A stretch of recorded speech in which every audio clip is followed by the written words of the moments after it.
2026ची पुन्हा परीक्षा पोरांना द्यायला लागणार हो.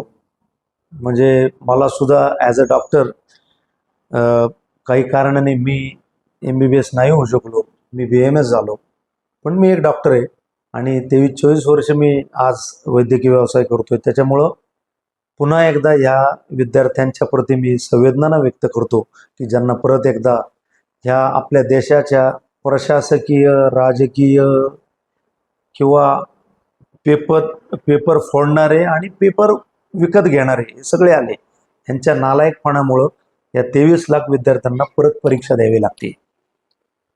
तर श्रोतेहो, आज ह्या नीटच्या परीक्षेचा ॲक्सेस डायरेक्ट प्रधानमंत्र्यांकडे. तुम्ही जरा विचार करा, एवढ्या मोठ्या भारत देशाचा प्रधानमंत्री, त्याला काही कामं राहिलेली नाहीत का हो? आपण सर्वांनी भाग पाडलं. एवढ्या मोठ्या देशाच्या प्रधानमंत्र्याला एवढी मोठी व्यावसायिक अभ्यासक्रमाची प्रवेश परीक्षा, तिचा ॲक्सेस स्वतः हातात घ्यायला लागतोय. अत्यंत लाजिरवाणी आणि दुर्दैवी गोष्ट आहे. आज तो ॲक्सेस त्यांना घ्यावा लागतोय. आणि मी सकाळी एक बातमी अशीच सोशल मीडियावर वाचली की पेपर सेट करणारे जे लोक आहेत ते अज्ञातवासात गेलेत. काय चाललंय? काय करणार आहोत आपण? मी परवा जे बोललो तेच सांगतो. मोठेगावकर, कुलकर्णी, अजून कोणत्या त्या ब्युटी पार्लरमध्ये काम करणाऱ्या मुली आणि ही सगळी चेन, भारतातले सगळे प्राध्यापक ज्यांनी हा पेपर काही लाखांसाठी, हजारांसाठी फोडला. पण त्याच्यापेक्षा दुर्दैवी पेपर विकत घेणारे बाप आणि त्यांची मुलं. पेपर फोडणारे तर नालायकच आहेत, पण पेपर विकत घेणारे हे महान नालायक आहेत. त्या बापांना कळायला नको? बरं, बापांना कळण्यापेक्षा ज्या बापांनी मुलाला सांगूनच तो विकत घेतला असेल ना, त्या मुलाला कळायला नको की बाबा, पप्पा, डॅडी, आप्पा, नाना, नाही, मला नाही असं डॉक्टर व्हायचं. तुम्ही 15 लाख रुपये देऊन पेपर विकत घेणार आहात, मला नाही व्हायचं डॉक्टर. का नाही हो? ती लोक अशा पद्धतीने मुलं रिॲक्ट झाली. जर मुलं रिॲक्ट झाली असती तर कुठलाही बाप आला असता पेपर विकत घ्यायला. आणि पेपर विकत घ्यायला जर कोणी आलं नसतं तर विकणारे कुलकर्णी, मोठेगावकर काय त्याच्या काय लोणचं घातलं असतं का ते पेपरचं फुटलेल्या?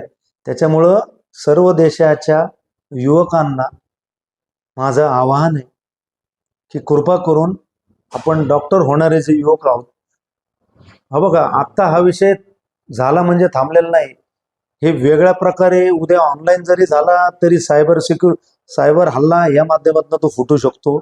माझी युवकांना विनंती आहे की आपला विवेक जरा ह्या मेंदूमध्ये, या कवटीमध्ये ठेवा.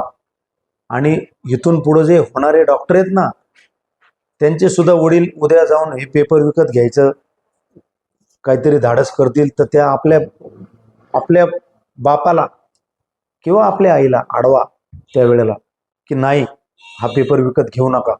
तुमच्याकडे पैसे असतील, तुम्ही कर्जबाजारी होऊन जरी पेपर विकत घेणार असाल तरी असा पेपर विकत घेऊन त्याचा अभ्यास करून मी पास होणं माझ्या बुद्धीला पटत नाही.